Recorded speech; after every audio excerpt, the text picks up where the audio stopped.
by the Graduate Institute's Department of International History, its Global Governance Center, and its Albert Hirschman Centre on Democracy. So we're glad to partner together today for this event, which is actually a double webinar, with the first session today and the second session on the 10th of February, as you might have seen in the invitation. And in fact, we would like to explore the connections between identitarian thinking, mobility, and the state of democracy in Europe. And in these double webinars, we propose to zoom on two specific regions that are often labeled as homogeneous. The first region is the Visegrad Group, and the second region that we will explore in the second session is the Western Balkans. With the panelists in these two webinars, we would like to unpack the notion of Europe's regions and see how the issues of identity and mobility play out across these regions and within them. Our speakers today are Adam Bence-Balac, Ladislav Kabada, and Grégoire Mallard. I'm very pleased to have them today, joining from different parts of Europe. Adam Bence-Balac is currently visiting fellow at the Grad Institute's Department of International History, and he's also a fellow research at the Laboratoire de Changement Social et Politique at the Université de Paris Diderot. Adam works from a political science, political philosophy perspective on questions related also to borders, to mobility, and he teaches political theory, introduction to philosophy, and critical thinking. And Adam recently co-edited this book that we are mentioning also in this event, on which we are building for our discussion, which is entitled The Visegrad Four and the Western Balkans, that he co-edited with Christina Grissler. And our second speaker, Ladislav Kabada, is actually a contributor also to this book. Ladislav is Associate Professor of Political Science and Vice Rector for Research Quality and Development at the Metropolitan University Prague.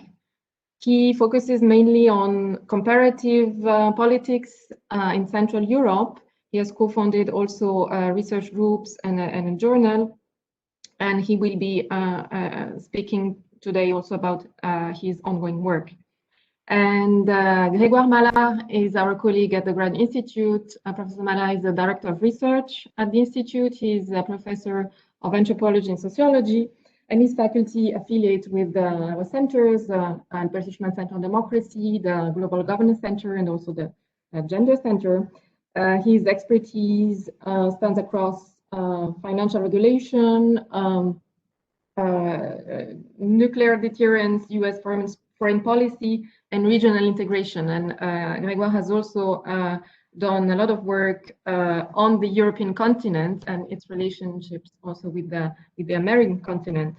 He recently also published a book chapter on a theme which speaks to our title, our topic today, on mobility and democracy. And this chapter is entitled L'Europe et le mythe de la paix permanente, les métamorphoses du pluralisme juridique au XXe siècle. And this is also an interesting endeavor, and the book is freely available online across disciplines and across perspectives, and which is what we aim to do at the Institute and also across our centers. So it's a great pleasure for me to host this debate with you all. I hope the connection will be okay, and as we oftentimes experience, we depend on technology, so I trust it will be okay. Otherwise, we might be willing to adapt the kind of organization of the webinar that we discussed together, which would be to kind of look at three concentric circles, as we call them in the concept note of these webinars, and also at three levels of governance, of identity making, of policy making. So the national level, and we will start with Adam, then the regional or sub-regional level with Ladislav, and then we will reflect about these issues of mobility and democracy in Europe with Grégoire, who will bring the conversation to the further level of governance and also of reflection. So we will first have their two brief presentations, about 10 minutes each. And the audience will be able to provide comments, ask questions through the chat box, which is located on the right part of your screen in WebEx. I'd like to welcome you all who have been able to join us as the audience and participants in this webinar from Switzerland and beyond. And I'm very also much looking forward about the exchanges with the audience from probably different European perspectives on our topics. The practical note, this event is recorded and it will be available also on the YouTube channel of the Graduate Institute. So we have until 11:30, and with no further ado, I leave Adam start with his first reflections on our topic. Thank you. Thank you, Christine. Good morning, everyone. Let me start by thanking the Department of International History at the Graduate Institute, the Global Governance Center, and the Hirschman Centre, and especially Christine Lütringer for the warm welcome and for helping in organizing this event. This is a great occasion to talk about rather depressing things, I'm afraid. In other words, let's talk about Hungary within the V4 group. Now, the Visegrad Group is a quite loose form of cooperation within Europe, which means that the visibility of the region highly, if not exclusively, depends on the local political actors in charge. And this results, unfortunately, in the whole region being identified with one tiny dictator or two. Indeed, Orbán Viktor in Hungary and Kaczynski in Poland have made the region famous. But what kind of fame is that exactly? Just think of it. Everyone knows the name of the Hungarian Prime Minister. But how many people know who was Prime Minister of Hungary before Orbán came back to power in 2010? Well, significantly less people, I presume, and that's normal. That's absolutely normal. We are talking about a small and peripheral country. Being peripheral is not a destiny. Hungary is not doomed to be a peripheral country, but that's where we start from, and that's where we will stay and remain if we do not develop an update or so-called sense of scale.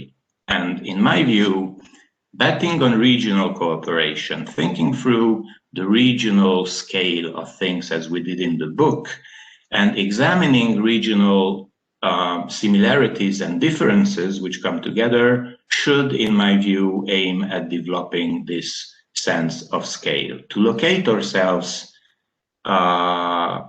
more objectively on the map and to understand that, among other things, that we are not necessarily and per definition the #1 relatives of Western Europe. So, what kind of famous place is Hungary exactly? Hungary is said to be a hybrid regime, a liberal democracy or some other sort of hybrid regime. Now, let's be clear on that. In Hungary, the part on dismantling the rule of law and restricting liberties and human rights, that's not hybrid, that's crystal clear. We are in a situation of state capture in Hungary, and if there's something that's hybrid, it's the way people feel about it. Am I free as a Hungarian citizen? Well, in theory and on paper, yes, but at the same time, I'm taking more and more precautions just in case I'm not. So there is a hybrid feeling in the country. There is a strange mixture of aggressivity and sadness, which is quite contradictory because when we are sad, at least we are not violent. So aggressivity and sadness you have sometimes downtown Pest the most unpleasant feeling of being stuck in a nervous traffic jam, even though the streets are empty. So aggressivity and sadness, anger and exhaustion, a sort of kind of depression, but still an electric thrill in the air, which very much resembles what Albert Camus described in The Plague. So the Hungarian situation is much closer to that novel than any pandemic out there. What kind of regime it is? I think that the most important part is to see that we are dealing with a regime. So we are not dealing with a government that would happen to have a majority at the assembly. It's a regime, and at the top of this regime, there is a governor who doesn't really represent the people. He rather watches over his people. And if there's a democratic question nowadays, and the question that we have been postponing from election to election is very simply, is it still possible to change things in Hungary through elections? Not through elections in general, but through the electoral system that the regime has implemented after 2010. So then there is a governor ruling, but there's also something else that's ruling in Hungary, a conspiracy theory. The conspiracy theory in Hungary is about, in a nutshell, about, on the one hand, the true Hungarians, of course, and on the other hand, an international network led by who else than George Soros, who happens to be of Jewish Hungarian origin, which is perfect for the character in the narrative. And the idea is that this network has a master plan, and the master plan is to destroy European nations. Nothing more than that.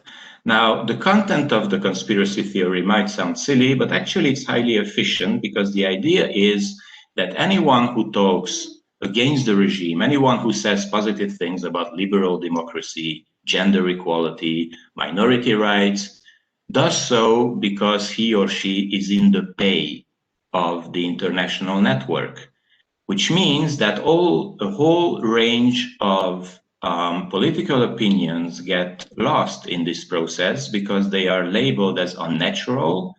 And before even being heard, my opinion is disqualified, because the only reason why I would say positive things about, for instance, gender equality is because I get paid for it. So this is how the conspiracy theory works. Now, at the same time, the content of the theory shapes and protects a sort of national safe space. So the idea in Hungary is to have no effects at all stemming from global complexity. So in Hungary, there are no asylum seekers, there is no gender trouble, there are no minorities. Otherness as such remains outside of the walls and the barbed wired fences that we have erected throughout the last years. Question is, what remains inside of the walls once that we have rejected, denied, and cancelled everything that would connect us to the world, where what remains inside the walls is rather a kitsch form of folklore. So, and a very provincial one. So there is a very provincial mindset in Hungary, and I'm afraid that that's a regional tendency. We act in the comfort of a happy forgotten province. We allow ourselves in Hungarian public discourse to talk about non-European people and nations as only Western colonizers would have dared in the middle of the 19th century. And we do so because there is no immigrant population in Hungary.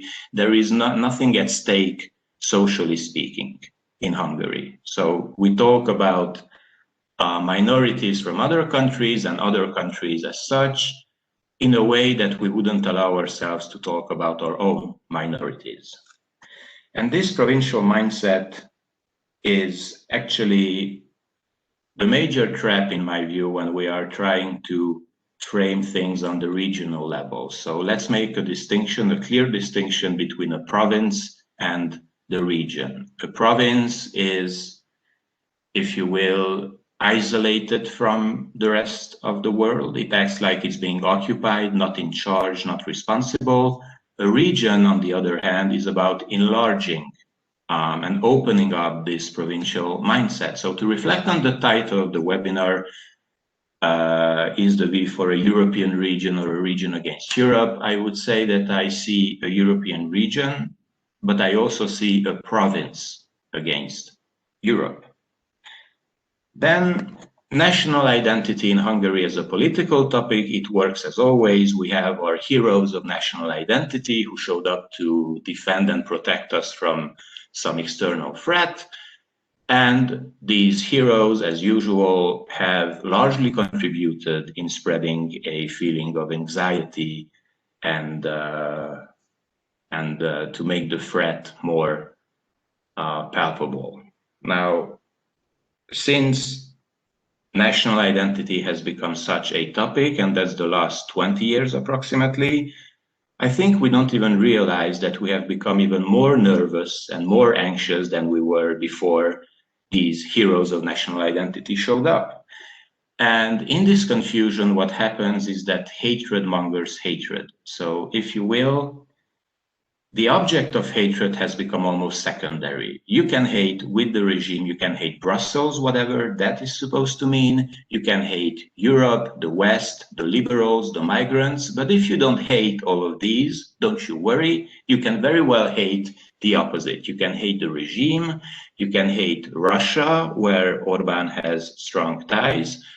You can indulge into Orientalist discourse on Central Asian countries, where Orban also has allies and feels good. And you can also hate the Orthodox neighborhood of Hungary, or, for instance, the ethnic Hungarians from the neighboring countries.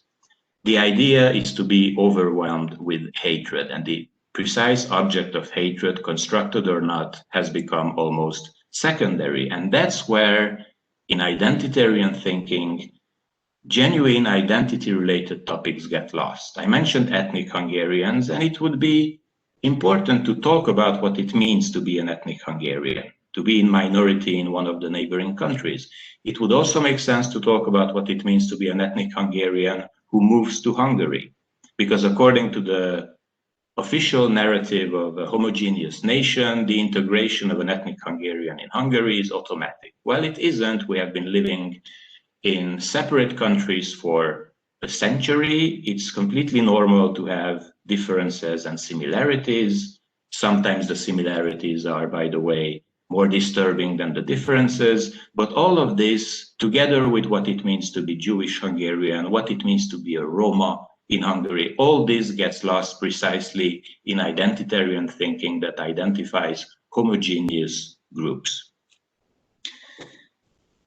Now, the important thing to see, coming back to the conspiracy theory, is that Orban, when he accuses this imaginary international network, basically talks about himself. He extrapolates what he does on the local level to the global scale. Because think through it. Who has mercenaries in his pay to spread hate speech? Orban on the local scale. Who has a network infiltrating the state and the press to intimidate people? Orban on the local scale. And who works with a fixed and coercive ideology to control people? Orban, once again, on the local scale, the only one he knows. It's often said that Orban is a very talented politician. Well, talent doesn't exist in itself. One has talent for something, and Orban is obviously very talented in his aim to destroy and exhaust the country he's in charge of. So that's what he has talent for, and there is an identity here, is that he projects on the global scale his very own crimes on the local scale. Now, this confusion between scales, so between what we call the concentric circles, is a recurring element in conspiracy theories. In the US, we see how American Democrats are said to rule the world. We have better than that in Hungary. We have our own homemade conspiracy theory about Hungarian liberals ruling the world. And once again, this is recurring. We confuse the local scale with the global scale because we lack mobility, basically, because we think that concentric circles are, in a sense, identical, that things work on the continental and global scale the same way they work on the local one. And this identity in Orbán's discourse between him and what he condemns is an illustration of this lack of sense of scale.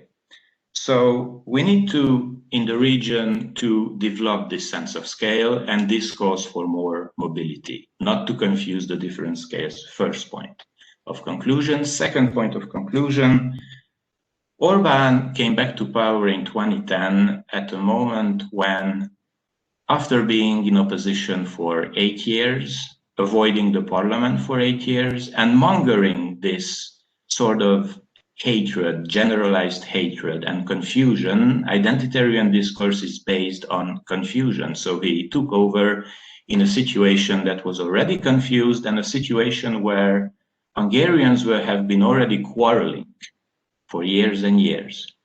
And a quarreling society, so a society where we quarrel because we have lost the ability to debate, is a vulnerable society, is a society that's easy to put under guardianship. And that's exactly what happened in 2010. So facing identitarian thinking, where identification seems to be the only mental operation, it's important to create space. So the Hungarian opposition needs space. We need to see all the shades, all the nuances between black and white, and we require space for that. Hungarian democracy needs more space. Identities cannot really debate. If I consider that my opinion is my private property, if you criticize my opinion, I feel like you are walking in my yard. So we need more space to put back the debate between us. So the object of a democratic debate is halfway between us. We have different angles on it, and this is how we shape the so-called common reality. So that's what we need. We need more space, and we have to think through the different meanings of mobility. What does it mean to increase mobility in the region and beyond? And one last word, Hungary might be a small and peripheral country, but keep in mind that people like Bolsonaro and Trump came to power in a world where there was already a tiny little Viktor Orbán available as an example for what can be done with a democracy. Thank you. Thank you, Adam. I think this is a lot of points to be further elaborated and reflected upon. So in terms of the organization, I think we do have some technical problems with Ladislav, who also explained to us that there was a blackout yesterday. I think he's at the border between Czechia and Germany. I don't know exactly where he is at the moment, but I understand he's in a borderland. So we do unfortunately face some connectivity issues. So I'd like Grégoire to continue with the other circle that we're looking at.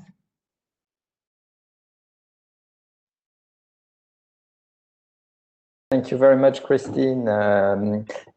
Indeed, Ladislav was supposed to talk about the Central European context, and then I would have followed with an explanation of how the Hungarian example or the other examples from the Central European context, what they say about the vulnerabilities of the broader European project and the different blinders that basically the inventors of the EU project have kept on their eyes.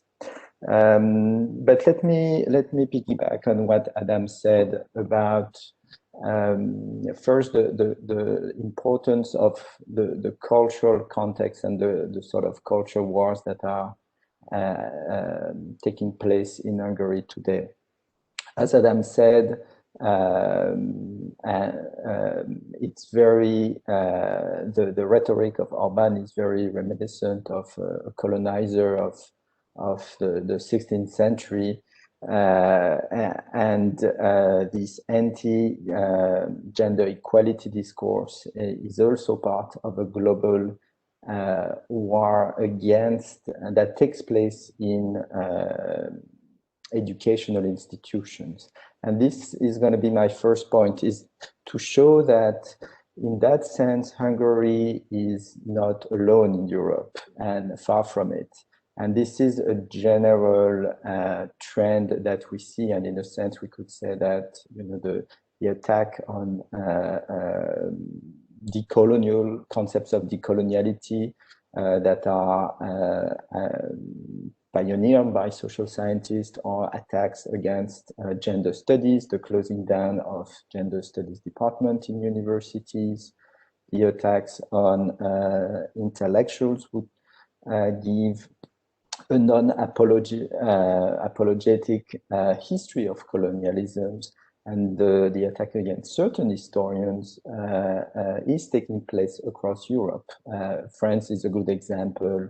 Many other countries are a good example of these culture wars taking place at the moment all across Europe. And I think it relates to a deeper question of how Europe and the EU project has dealt with its colonial past. And that's largely, there's a large amnesia about the colonial past in the EU project, where it's basically presented as a sort of continental project that only concerns the north of Europe, and that has forgotten how the EU project was intrinsically linked to processes and affected by processes of decolonization in the 60s and then 70s, when the decolonization fight was actually moved to the economic struggle with the new international economic order. And there's actually very little thought or little explicit thought being given in EU institutions on these questions. And that what we see is that either pro-EU leaders who call themselves progressives, or EU leaders who call themselves right-wing or traditional right-wing, like or anti-democratic, share a certain amnesia about this colonial past. And not only, it's not an amnesia in the sense that they don't know, it's also a constructed amnesia. They work to constructively build ignorance about this, and this deeply affects how mobility is seen both by pro-EU and anti-EU leaders in Europe. We see that in the discourse of pro-EU leaders like Macron, who insist on having the EU defend the borders of the EU, of constructing the EU as a sort of a fortress, a beacon of democracy that is very reminiscent of the civilizing discourse of the imperialist of the late 19th century. So I think that there is really something that goes beyond Hungary here.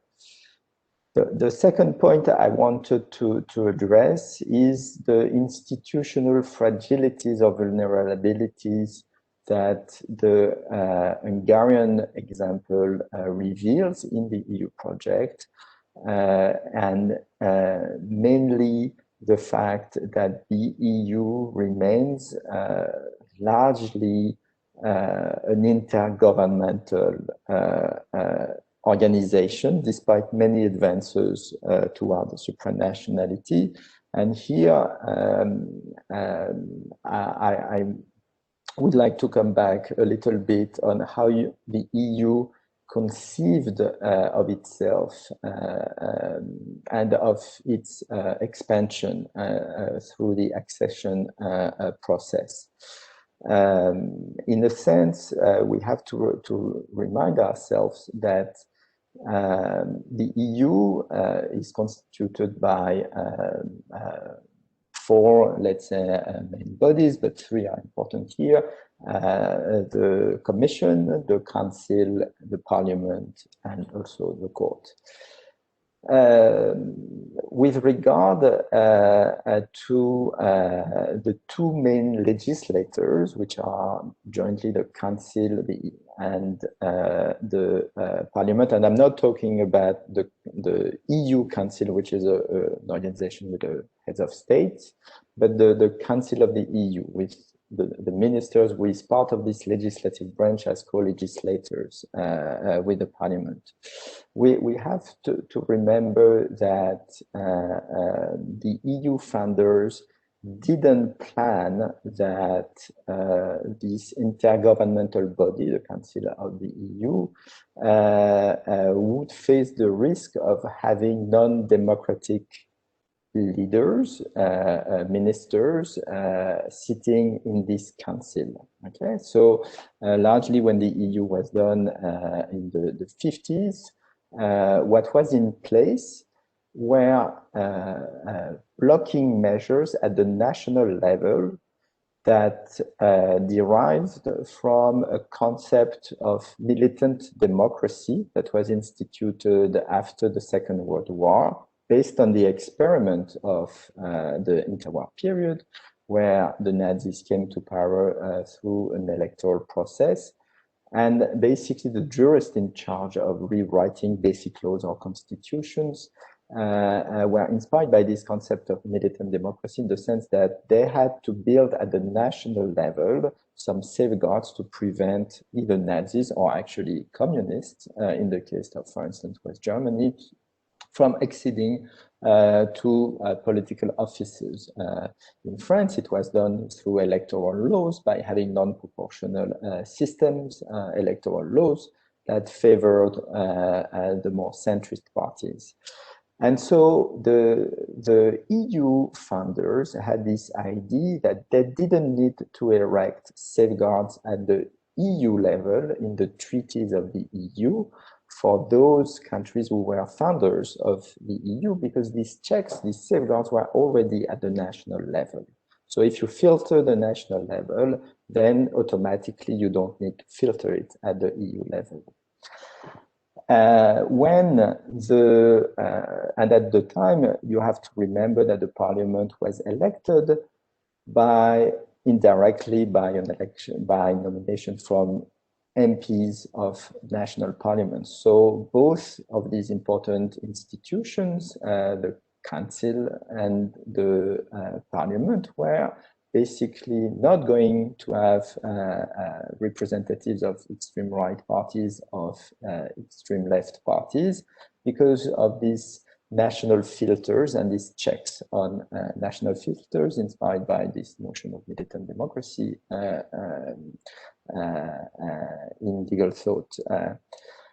What happened is first that at the end of the 70s, the European Parliament was, for the first time in 79, elected through direct suffrage. Okay? And this direct suffrage election was done mostly through proportional electoral laws. We see the results 20 or 40 years later, in the sense that the EU structure has long been thought to be a safeguard against the return of fascism in Europe. 40 years later, we're having no checks at the EU level in the way it actually controlled who's sitting in the EU, in the Council of the EU Council at the same time, and at the European Parliament. We see that actually some institutions that are the most democratic in the sense that they abide by proportional electoral laws and have direct democracies like the European Parliament, have been accused of being basically a way for these extreme right parties to get a legitimacy, to get funds, and to get more power to shape and to expand their ideas at the European level. We see that with Fidesz in Hungary. We see that in France with the Front National, who has more than 30% of the seats of France in the EP, in the European Parliament. And we see that the very important difficulties that the European structure, the EU, has to fight back the representation of fascist representatives within its own institutions, not only at the national level, but within the EU. The EU has not have a say on how national elections are taking place on electoral law, which has allowed, for instance, the Hungarian government to change its electoral system. And there is no check on, so there is no check by the EU on who sits at the EU Council, on the Council of the EU, basically, because there is no possibility, no jurisdiction of the EU on national electoral laws, and its own electoral system, when it has one for the European Parliament, is very favorable to these extreme right parties. So this is a sort of a paradox where we're situated, which basically calls into question the goals that these parties like Fidesz or like the Front National or Liga in Italy or before Farage had with Brexit, when they talk about the EU as an evil project, and when they ask for an exit from the EU, as happened with Brexit, they don't. We never know if they ask actually really for an exit, which is now done in the case of Great Britain, or if they just want to destroy the EU project associated with the rule, the strengthening of the rule of law, individual rights in the European continent, or from within, but stay within these institutions and benefit from them, or if they actually really want to become a province outside the EU. So this is something that we see across Europe and not just in Hungary. Now,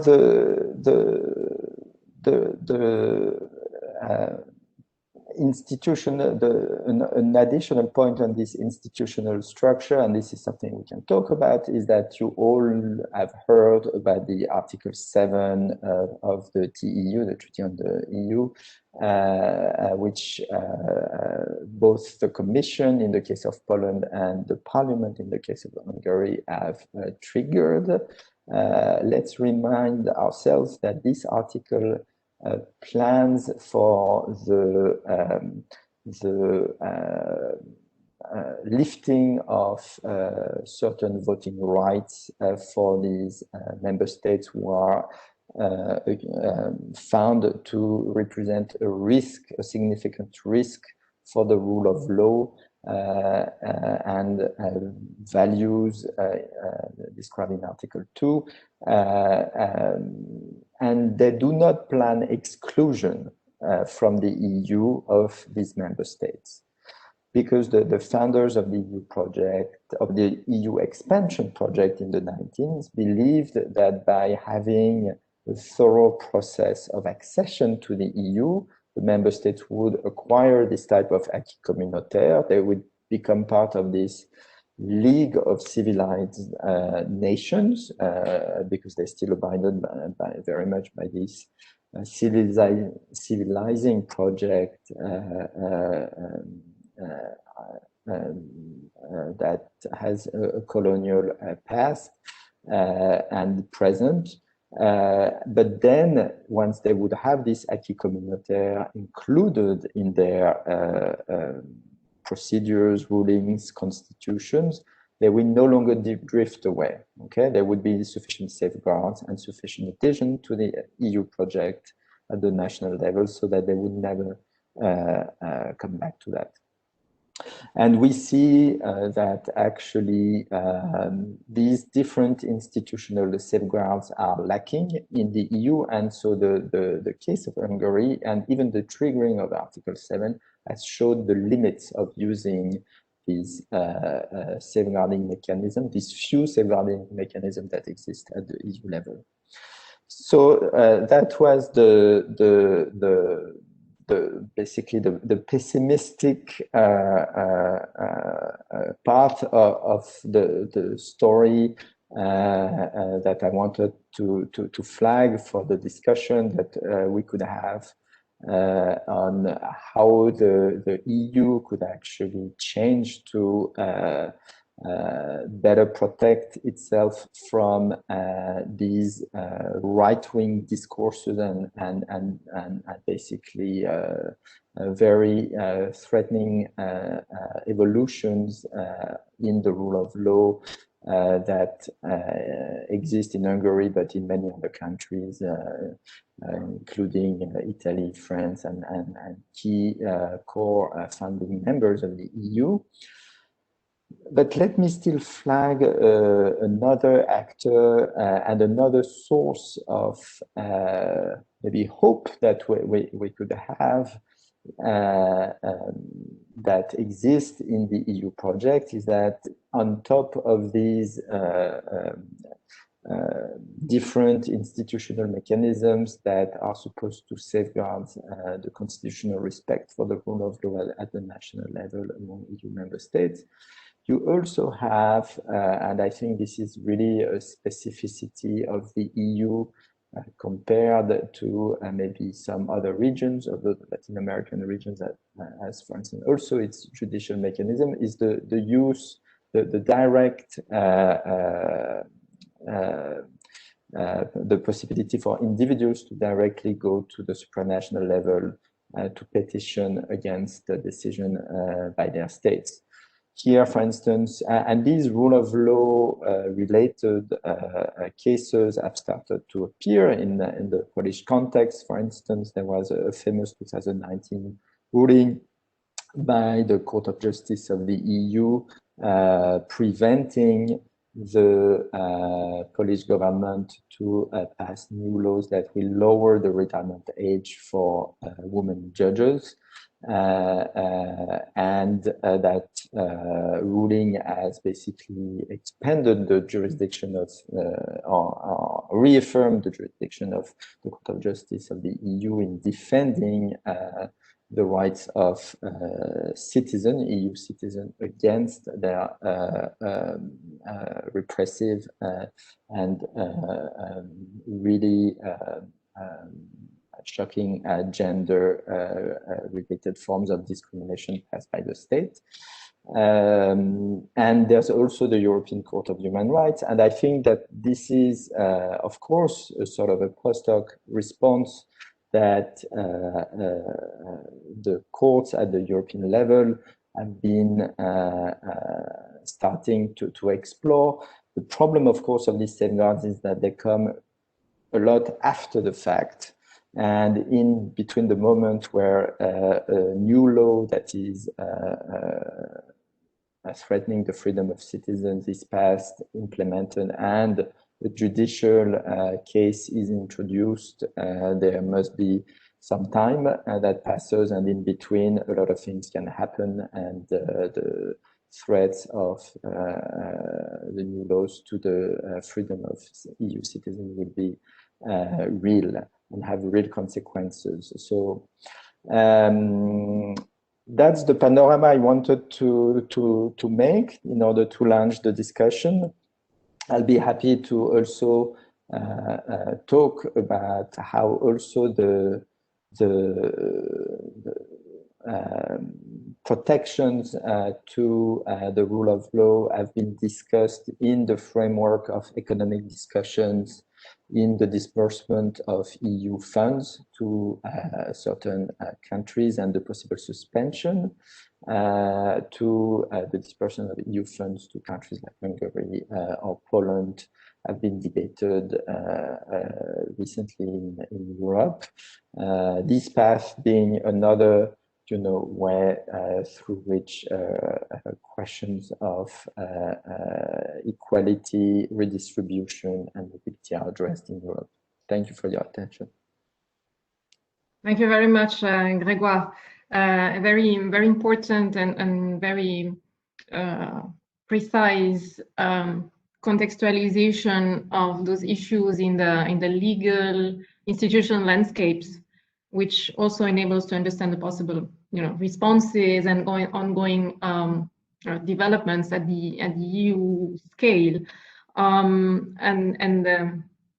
Adam spoke about political issues in Hungary, but now we would like also to address the questions of what is a region of Europe, and we hoped to have Ladislav join us, but unfortunately he is completely disconnected. We managed to get a connection with him just to understand that it was not possible to have him due to an interruption of electricity provision, so no Wi-Fi, no connection. So unfortunately, he won't be able to speak about the theme that he was meaning to address here. So what I would propose is to share with you and to share my screen with the abstract that Ladislav sent.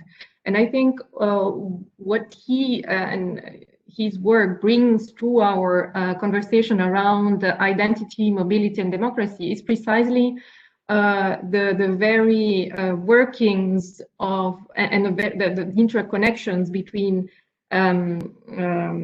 identity and regions. So what is a European region? And very importantly, also for the purpose of our discussion and overall, so I'm thinking of the colleagues from the International History Department who are also participating in these debates that we have at the Institute. It's very important to historicize the very idea of a region, which is also meant to be or bound to be or oftentimes is flexible. It's not. It's a concept in flux. So let me try to just share my screen where I have Ladislav's abstract, and I'll read it out. So Ladislav is contributing on this reflection about the identities and regions, starting from the Czech question in the 21st century. And he writes in this short abstract that this identity, this debate on the Czech national identity in the 21st century mobilizes century-old narratives. For example, Thomas Masary's conception of a democratic nation based on the Reformation's humanist tradition is challenged by national conservative narratives that have sedimented throughout the 20th century, resulting in a span between pro-Western and pan-Slavic perspectives. The urban-rural contrast, an idealistic conception of Europe, and the contrast or mobility between the bandwagon effect and the more consciously global and democratic aspirations shape the identitarian question of this small nation. These cleavages affected the debate on Czechia's affiliation to the East Central European region and contribute to the multifaceted picture of the region known as the V4. So, and also what we will further explore in the discussions and also in the second session is this interdependence of Eastern, Central, and Balkan Europe from its multilateral geopolitical context, and which have historically played a key role in the region's development. So an articulation around various levels and across also various identities, which would bring me to a first question to Adam, precisely about the borderlands, asking him, since you have been precisely looking at the question of borderlands in Europe, how do the processes of identitarian politics or identitarian thinking that you have been describing in your presentation play out in those regions? Do you, I mean, isn't it the case to problematize a bit more also within the states, within the nations or the nation states, the issues of identity and of anxiety that you were describing before? So thank you. Let me try to react both to what you asked, to what Grégoire said, and to what Ladislav was about to say. Grégoire, you're completely right to highlight that Hungary is not alone in Europe with its flaws and defects. But Hungary happens to be a quite compact illustration of all these problems on the continental European scale that you introduced in the discussion. Now, concerning the future of Europe and the way countries like Hungary undermine what's left of the European project, I'd say that the main question nowadays is how to catch a second wind in Europe. So there was a first phase, an enthusiastic phase of European integration following the disaster of World War II. The huge question now is how to catch a second wind without a disaster. And the problem is that the Eastern enlargement of the EU was supposed to be this second wind. And what happened is the exact opposite. So as you say, the colonial past in Europe is really a continental problem. Now, the provincial mindset in countries like Hungary is that we were no colonizers. We don't want to have anything to do with the consequences of colonization, which is a bit short for an argument because Hungary did oppress national minorities before World War I.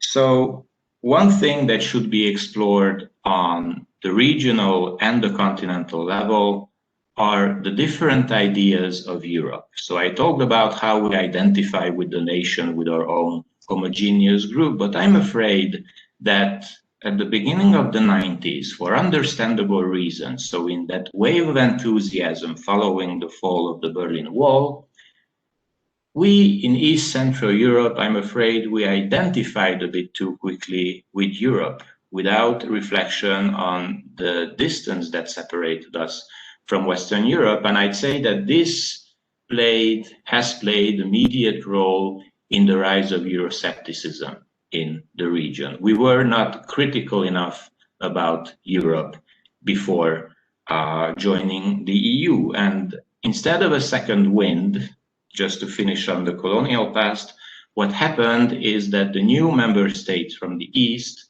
have brought new forms of Eurocentrism.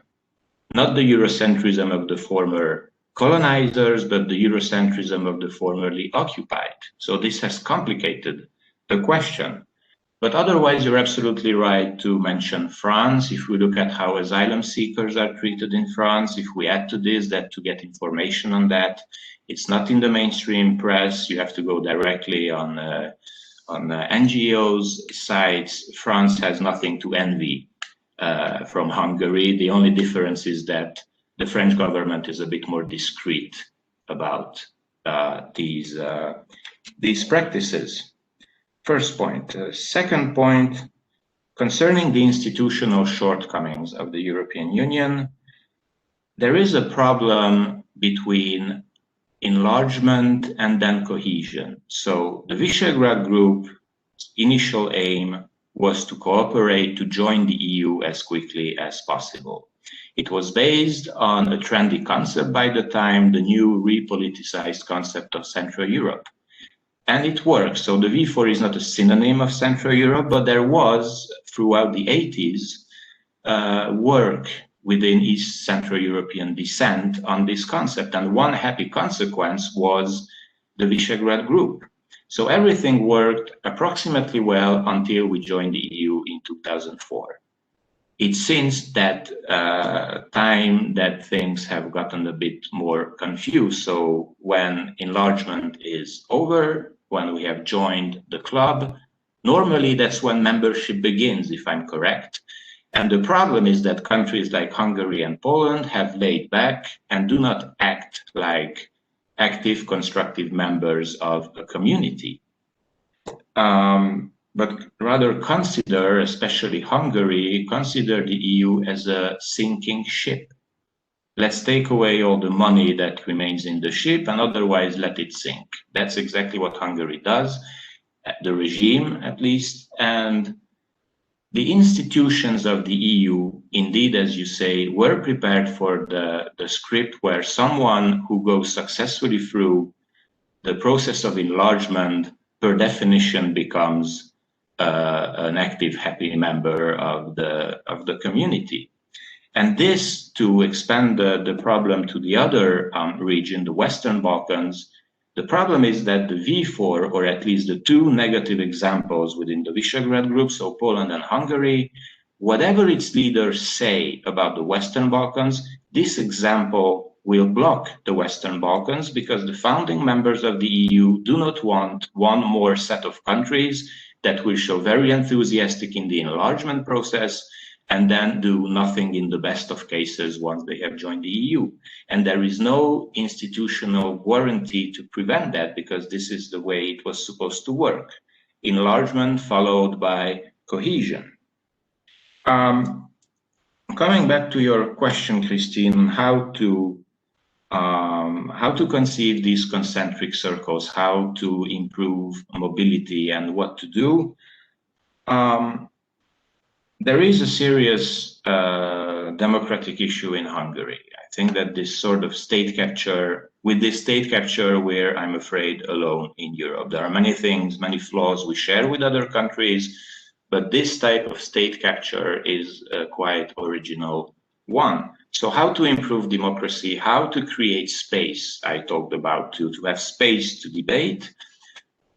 We need to think about solutions that are not only against the Hungarian regime. We need to conceive longer-term solutions. So I'd say that the concentric circles in space, so the local, the regional, and the continental, goes together with concentric circles of time. So let's see that this regime has been here for a bit more than 10 years, but let's hope that the European construction will survive it.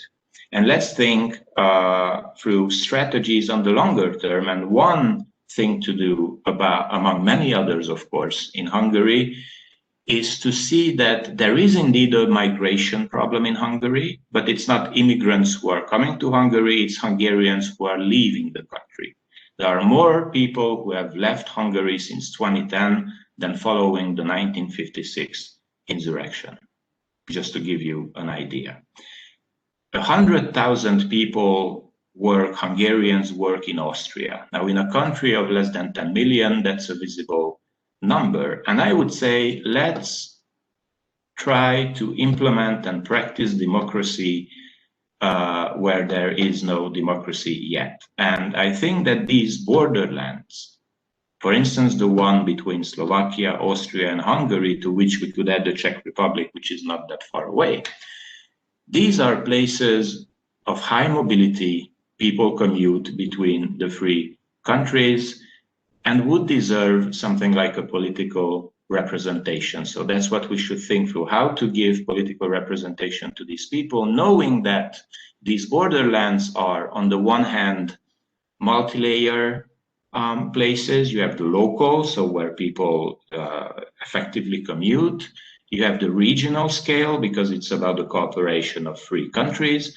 And there is the continental scale, because all this works within the European Union. But at the same time, and this is where it gets complicated,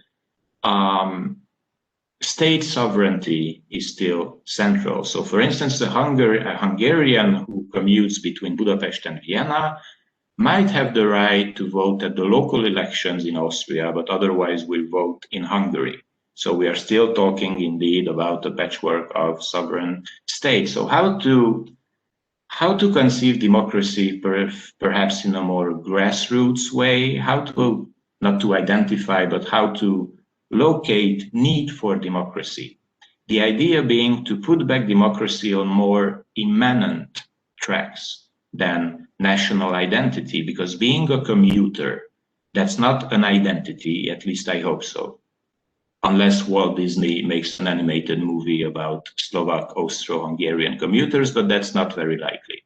So it's not an identity, it has to do with real, effective concerns, interests, how do these people move, where do they live, and they would deserve political representation. So let's try to think through that. And concerning the regional aspect of things, now Ladislav indeed has a theory of the cultural, historical limits, shape of Central Europe, dividing it into East Central Europe, which is basically the Visegrad 4, and West Central Europe, that would include Austria, and if I'm not wrong, Switzerland and Bavaria, or even Germany as a whole. Now, it's very interesting to ask ourselves, where does Central Europe start and where does it end? Because there are no natural borders, so there are quite some arbitrary theories concerning the exact limits of Central Europe. But we're always looking for the borders of the region at the beginning and at the end of the region. So where it starts and where it ends, the borders being the external limits of the region. I would say that these inner borderlands, so inside the region or between East and West Central Europe, aren't these the genuine European borders of the region? These places where the border is not a limit, the border is not a wall, the border is not a barbed wire fence like the ones Hungary builds, but the border is the very dynamics. Is it the center? Is the very dynamics of regional mobility? So this is also a border of the region. So let's try to bet on this, and let's try to figure out how to represent people who are highly mobile in this multi-layered type of borderland, and how to go actually beyond, well, first state sovereignty, but without putting it into question, and how to propose solutions in Hungary, but not without limiting the solutions to the regime. So we have to think on the longer term and think through things that will survive, hopefully, the regime. That's what I would call, these inner borderlands is what I would call creating space without causing territorial losses to anyone. Thank you very much, Adam, for this very inspiring point. And I would like Grégoire to react on that, because I think it really brings us to this nexus between spaces, institutions, and as to how the EU could translate everyday practices that happen in those spaces into something more institutionalized, creatively also designing modes of engaging politically European citizens. Grégoire, if you'd like to react on that. Yes, thank you very much, Christine and Adam. I think indeed, Adam, that your point is very about the fact that the EU enlargement of the 90s represented the second wind. But as you say, it represented the second wind in the sense that more member states would come into the EU, but not so much that the EU itself would change its understanding of the articulation between sovereignty and democracy. In many ways, the EU enlargement process, as you point out, conformed to a very teleological vision of history, a sort of end of history narrative that was very, that we could see among the progressive colonizers, pro-colonial thinkers of the 1920s who wanted to have certain countries under a mandate system or under trusteeship system, that they would be accompanied throughout the process of becoming a real nation state by either the League of Nations and a trusted power. And afterwards, they will become free to be part of this community of advanced states, and will never move away from this political form. And that was very much the colonial ideology of the 1920s, which is articulated around this theological vision of history that we also see in the 90s, where basically after these new nation states freed from the Soviet empire become fully functional nation states, because they have acquired within their own constitution practices, procedures, division, separation of powers, the same features. But how did the EU see itself changing as a result? There was not really a new wind in the formulation of how the EU would be redefined as a result of that. It was just providing a shell that would then leave this newly adopted member state function within a fixed governance structure. There was a bit of renewal for the federalist project, in the sense that you would add a list of values, in the sense of a constitutional charter, which would have been adopted with a constitutional treaty, had the French voted for it. But apart from this sort of constitutional view, whereby the EU project would mimic the national project with a sort of a constitutionalization, there was not much thought given to how the EU could evolve as a result of this process. So I don't think there was really a second wind. And when we see what happened in the EU governance structure since the 2000 and since the passing of the euro, we see that actually there is less democracy, in the sense that there's much more opacity with the Eurozone, as you know, it's being often criticized by authors like Piketty and others who criticize basically the drifting away of the EU institution, away from norms of transparency, publicization of decision, the involvement of the European Parliament in key financial decisions, and leaving everything to the central bank, which basically becomes a guarantor of prosperity, but not a guarantor of democracy. So that's, I think, an important point to complement what you said when you said, Poland, Hungary succeeded, but then stopped there.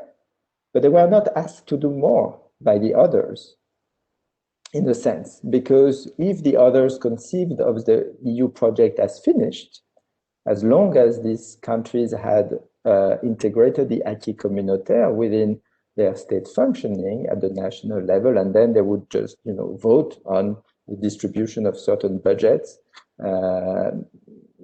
they were not asked to participate to a new formulation of the European project. I don't think that was really an option that anybody had put on the table. And so that's just a complement that goes in the same direction, but shows that no one wanted them to do something more. The second point, so I don't know if I stop there, and then we take more questions from the room if there are. Thank you, Grégoire. So yeah, we will be able to continue on this point. I'm just checking the question. So there's a question to Adam, to which you already partly answered, which is that you referred to providing more space to the opposition in Hungary. Any ideas of how this can be achieved in current Hungary? And then a related question, do people really want liberal democracy? Do they not prefer a strong leader to take care of everything rather than be exposed to all the different ideas and opinions a democracy normally comprises? Adam, would you like to respond? And then Grégoire? Yes, thank you. Yes, so on more space for democracy, I gave one element of answer. So let's think through these multi-layer borderlands, combining the different concentric circles. Concerning the Hungarian opposition, yes, the Hungarian opposition needs more space, needs more platforms to express itself, for its inner discussions also. So I wouldn't say that because that's quite part of the provincial mindset that let's wait for help from the outside. Let's hope that Germany or Europe or the United States will come and help us, because they never do. There are some things we have to do alone. What we can ask for in the run for the next elections in 2022 is to have as many platforms as possible to express ourselves. Now, how do people feel about liberal democracy?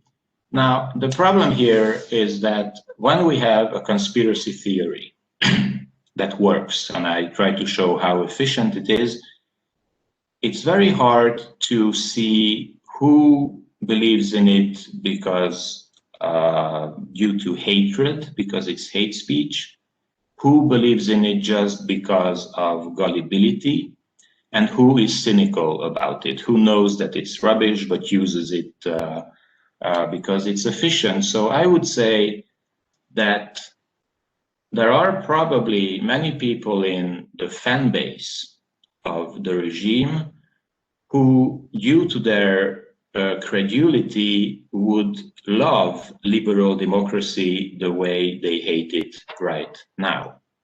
So I don't know what part of the fan base that is, but let's try to be a bit optimistic about Hungary. I'm sure it's there. I'm sure there are people who believe right now that the liberal democracy is the guarantee for security, but who would also believe that, who could be convinced, let's say it this way, who could be convinced of the opposite. So there is not only hatred, and here this engages the responsibility of political actors. Now, and just a word to finish to react to what Grégoire said, integration is a two-way process. This is something we should have clarified in the 90s, and this is true for minority issues the same way it has occurred to be true for Europe, is that you can enlarge a group of 12 to 15 without structural changes.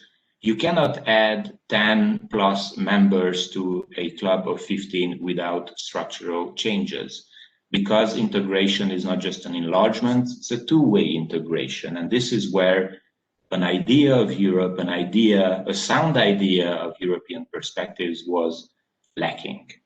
And the last point, you tell me that Hungary and Poland were not asked to do anything once they joined the EU. Well, poor them.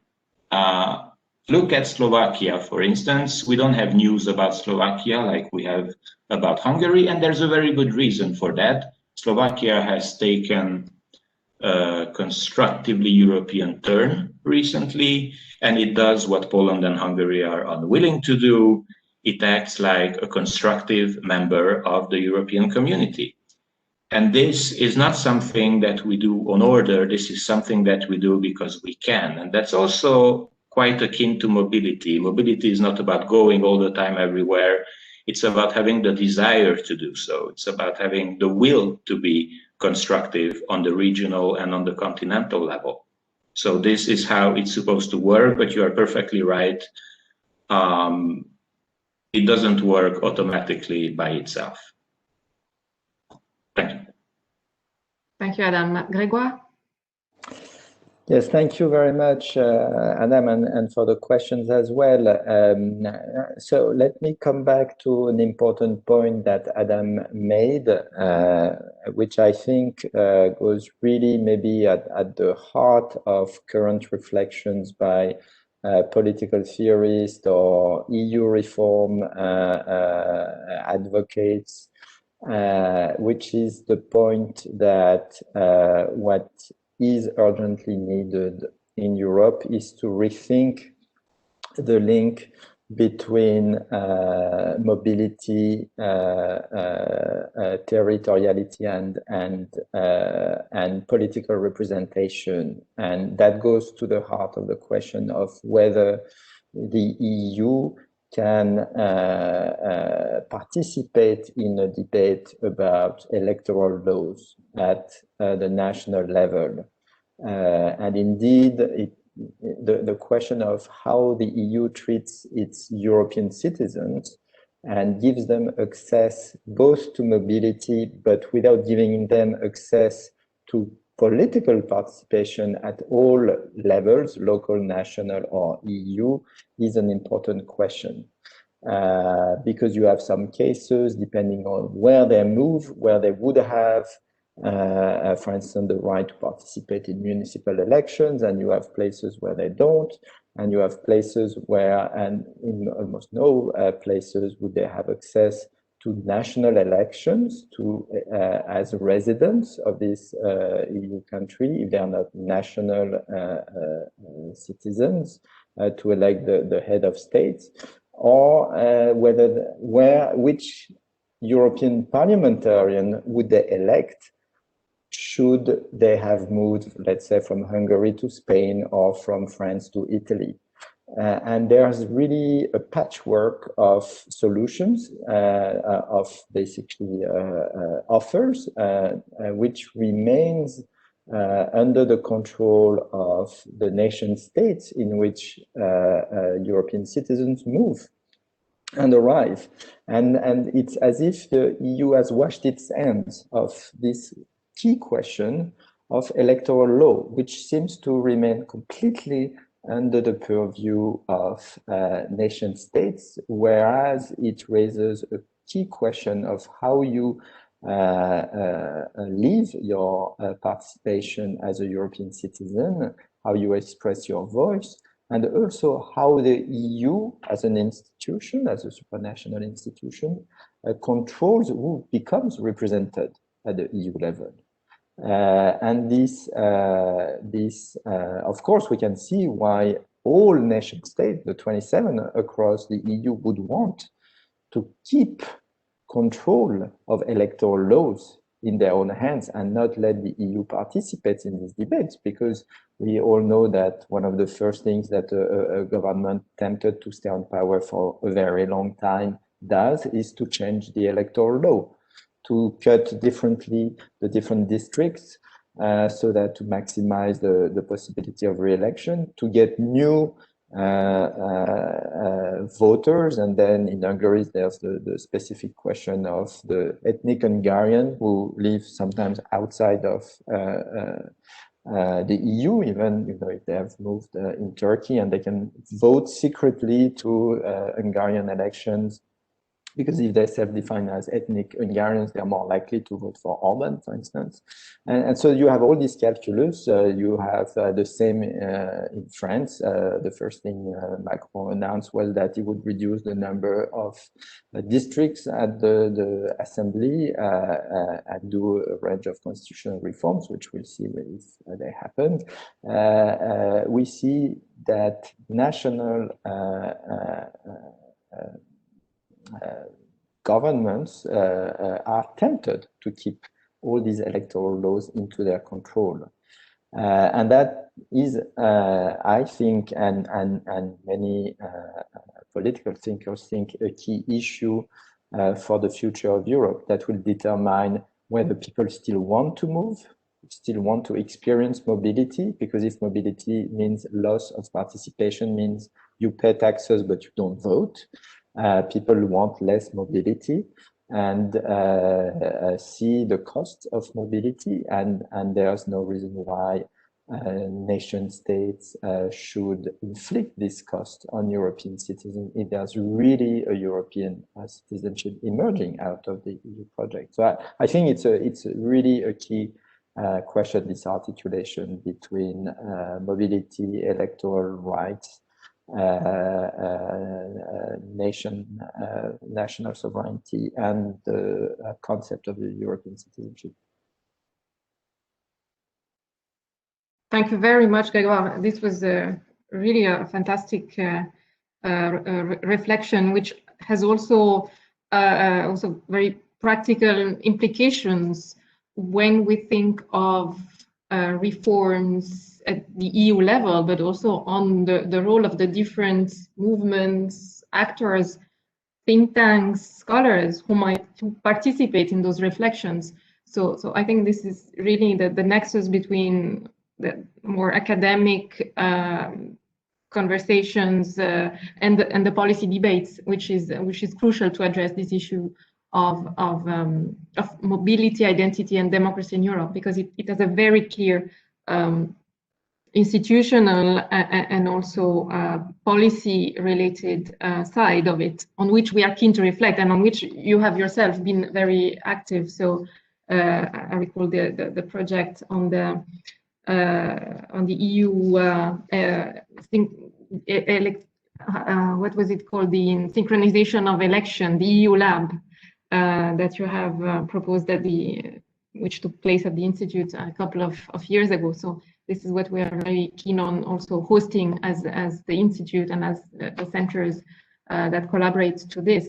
I see the time is now, we reached 11:30, so we don't have time for much further discussions for this first session, but we are looking forward to meeting again with the panelists of the second webinar, and with you possibly also in the audience if you can. So the second webinar is on the Western Balkans, and it's entitled Local Priorities, Fractured Regional Perspectives. We will have Jasmine Hazic, Velibor Jakovleski, our colleague from the Global Governance Centre. We'll have Jovana Mikhailovic and Ivan Vejvoda, who will be joining from the IWM Vienna. So I would like to thank you very much for this very interesting and very important discussions and your contributions to this discussion. So thank you also for your participation from the audience, and we hope to be able also to connect again with Ladislav, at least in another webinar possibly, but for sure in other ways. And I also saw that Adam's and Ladislav's colleague Kristina Grisler was connected, so I encourage you to read this book, which really has a very detailed and interdisciplinary perspective on this framing of regional identities. So thank you all, and have a very nice day and then a good weekend. Bye.